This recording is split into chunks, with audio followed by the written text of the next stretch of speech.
Hello, in this video I will talk about points of inflection. How many points of inflection a function can have? A function can have multiple points of inflection, like as for example a function sine cosine. Could be just one, or could be no points of inflection. So, the definition of a point of inflection is the point at which the concavity of function changes from upward to downward or downward to upward. But it is important to remember that the point of inflection must be, first of all, in the function's domain, and the derivative f prime of x must exist at that point. So those two conditions must be checked. So how to find the point of inflection? If we have a point of inflection on the graph of function, then either a second derivative 0 or a second derivative does not exist. Find the points of inflection of the graph of the function f of x equals x times square root of 6 minus x. So first of all, according to the theorem or a definition, I would rather say definition, we need to look at the domain for the function f of x, and the domain is all numbers less or equal to 6, because you don't want the expression under the square root be negative. Square root of a negative number is not a real number. So we determined the domain right here, and we're ready to differentiate. We will take the first derivative, and the first derivative you use the product rule. So the derivative of first factor is 1 multiplied by the second factor, and then keep the first factor x and multiply by the derivative of square root of 6 minus x, which is, we have here a combination of the power rule and the chain rule. So you take you look at the square root of 6 minus x as 6 minus x to degree 1/2. You take 1/2 as a coefficient in front when you differentiate, and then you apply the power rule, but then you should remember to multiply by the derivative of 6 minus x, which is -1. So after you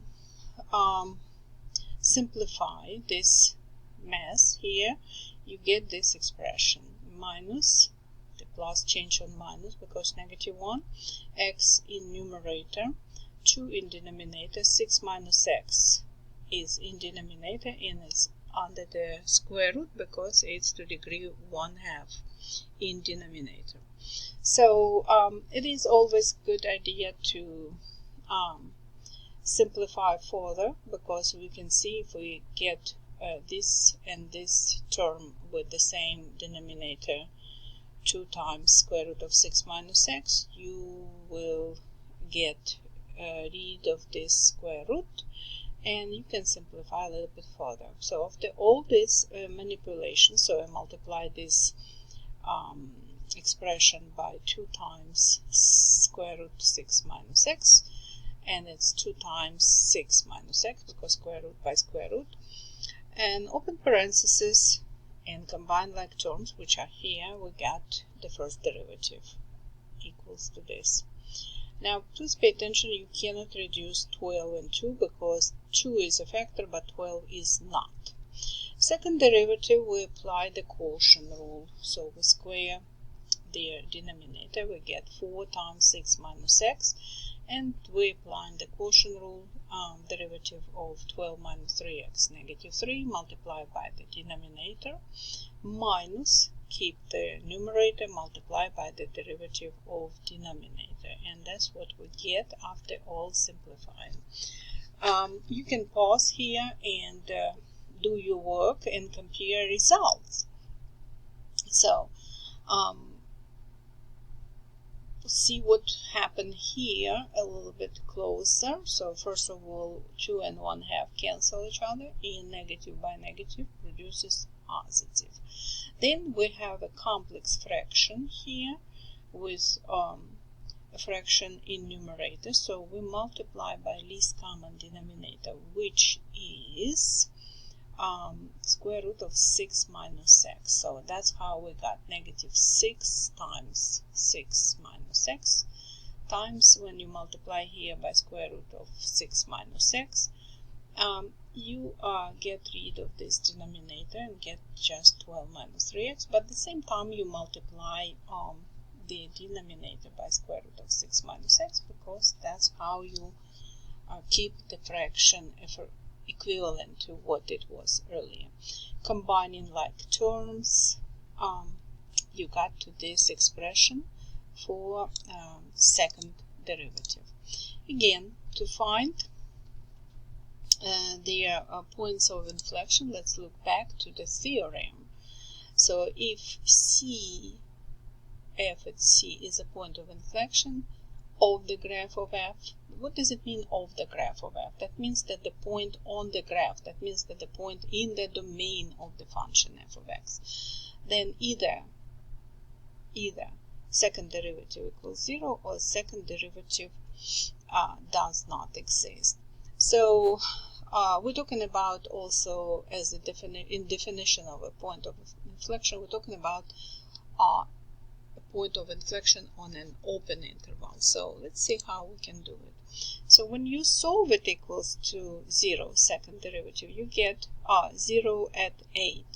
And 8 is not in the domain of a function f of x, because remember, domain all real numbers less or equal to 6.